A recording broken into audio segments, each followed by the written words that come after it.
Howdy. I'm not gonna lie to you. This video series is kind of like Top Gun Maverick, in no ways except for one. You don't necessarily have to watch the first video to get the value out of this one, but it's better if you do. So I'll put a little link right here so that you can go back to the first video if you want to. Now let's get into Sink It In, how to write songs for TV and film. In this video, we're gonna look at the subtle differences between writing a song as an artist or writing a song for TV and film. I'm going to touch on some key songwriting fundamentals that are important in the world of sync, and we're going to look at how to produce your songs, which is a big part of this. Ready, set, go!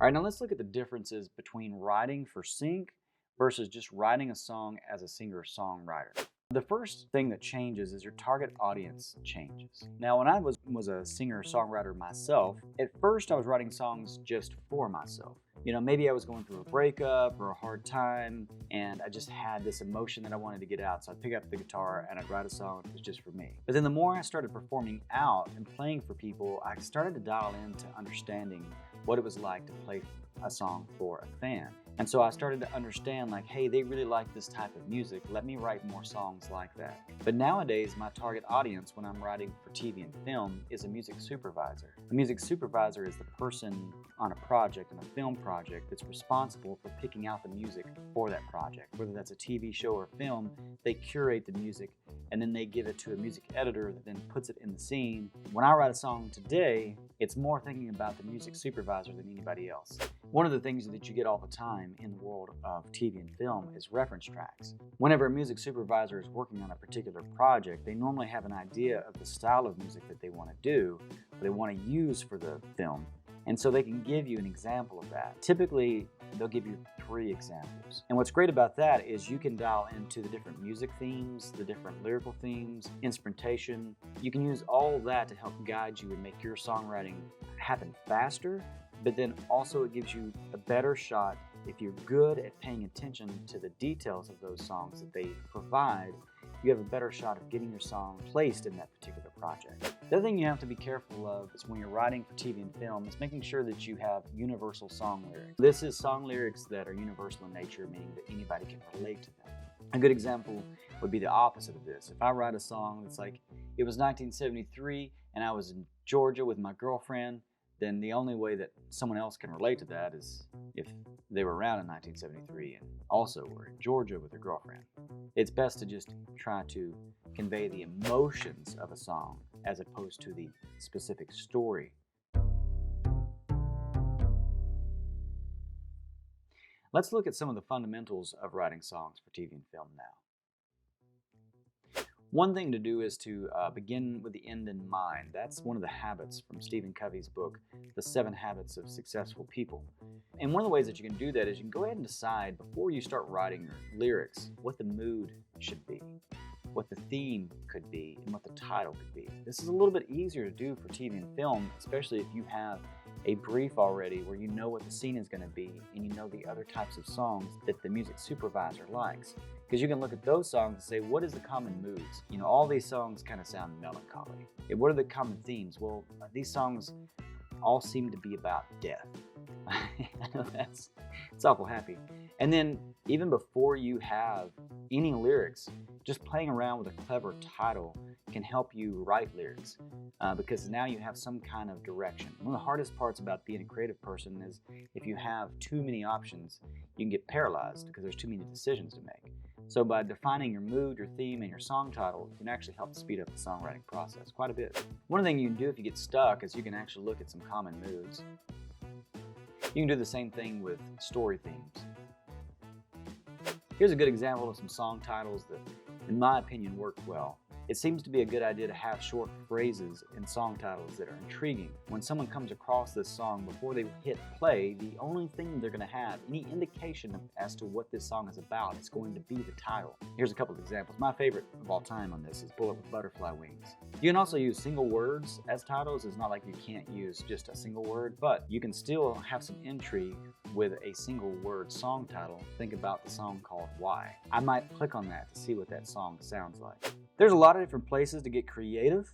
when writing songs and when writing lyrics and writing music. However, when it comes to song structure, there's really no reason to get all that creative these days. Here are the main parts of a song. You have your intro, your verse, your pre-chorus, chorus, bridge, a break. A break would be where there's no lyrics being sung, so it's kind of an instrumental break. You can think about it that way. And then a breakdown is whenever a lot of the instrumentation breaks down, and then it's kind of like the opposite of instrumental break. The vocals kind of take center stage. Normally you'll have some kind of chant in this part. And then outro. These are the different parts that make up song structure. But here are the way to use those parts in commonly used song structures for sync. On the left here you have verse, chorus, bridge, chorus. It's very common, very easy structure to put together. Also will give you about the right amount of length of a song, no more than 3.5 minutes. Really around 3 minutes is pretty ideal. And then on the right we have verse, pre-chorus, chorus, verse, pre-chorus, chorus, breakdown, chorus. So there's two very commonly used song structures that you can take advantage of whenever you're constructing your song. When writing for sync, it's important to get someone's attention in the first 5 seconds. I've actually seen a music supervisor show me how they choose songs for a TV project, and they are just flying through listening to songs. They'll listen to a song for a couple seconds, and if it doesn't have this it factor, something that grabs their attention, some kind of ear candy, some kind of vibe, immediately they're on to the next one. So it's very important that when you produce your song, how it opens up has to grab someone's attention. The other thing is the dynamics. It's really helpful for a music supervisor to have different parts of your song they can use for different scenes. So for instance, for your first verse, you might make it a little bit more quiet, a little bit more sparse. But for the second verse, you might make it a little bit more rhythmic, a little bit more percussive. Now they have variety. They can use this verse in a scene, and they can use this other verse in a scene where the intensity and the emotion of the scene amplifies. Now the song can also match that. Song length, like I mentioned, around 3 minutes. It's also a good idea to have multiple edit points in your songs. What is an edit point? Well, it is a place in the song where it's a clean and easy break that if someone needed to take that part of the song and cut it into two and separate it, there's not going to be some weird trail between the way that the first part of the edit flows into the second one. So just make sure that there's some pauses in your song in different places, especially in key places like in between a chorus and a breakdown or a verse and a bridge. Those transition points, if you can find a way to put a pause in, they will definitely appreciate that for TV and film. One of the first things you have to be aware of is that when you write a song or produce a song rather for TV and film, it needs to be broadcast quality. What that means is it needs to be a good enough quality song that when it airs on TV, it is to their standards. There are certain things they're looking for in terms of making sure that the mix is right and that the mastering is done correctly. And it's really funny because at the end of the day, most of the time, your song is going to be buried way underneath dialogue and you'll never be able to even hear how good the quality of your recording is. But what you have to keep in mind is the people that vet this music, the gatekeepers in this world, they are used to listening to music all day, every day. And if they hear a track that doesn't meet these requirements, they'll know immediately, and they're not even going to give you a shot. It doesn't matter how cool the song is. They have so many songs to go through, they need to make sure that the songs that they choose are that broadcast quality.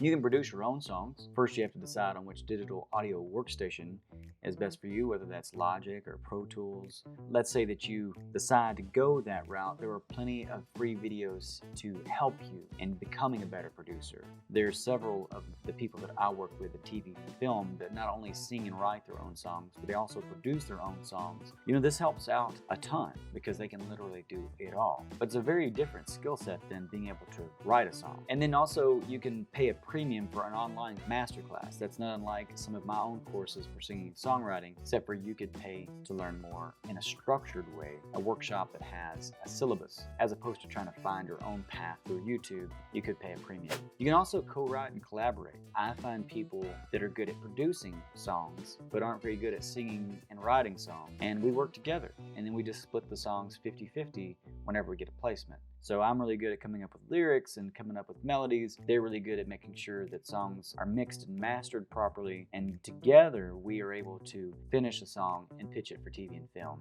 I like this process a lot because you focus on what you are best at. You can also outsource production. There's a lot of work for hires where you hire somebody to produce your track for you. You can find them on Fiverr, Air Gigs. It's more and more affordable these days because there's so many different avenues. It's definitely a route you can go if you want to own 100% of the song, but you just need help with maybe mastering the song or just mixing the song. You can even hire somebody just to do like a guitar solo for your song. So don't forget about outsourcing. Definitely a viable option these days.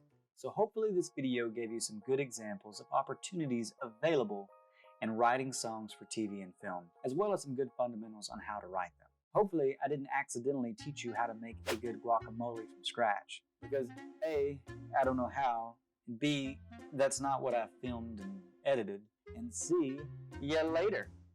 The trucks in this town are so loud, they're always ruining my takes. If you enjoyed this video, but you feel like you want to go a little deeper into the world of writing for TV and film, well, surprise, surprise, do I have a product for you? Tools for Television. How to break into songwriting for TV, film, and advertising. It's an ebook that complements this video series, and I have a few more resources in there to help you have a clear roadmap on where to get started today. If you want to get more of these songwriting tips and tricks, be sure to whack, wallop, smack, thwomp that like and subscribe. You know what? I'm not good at this. I'm not good at self-promotion. Don't even like and subscribe. I don't deserve your love. Bye-bye.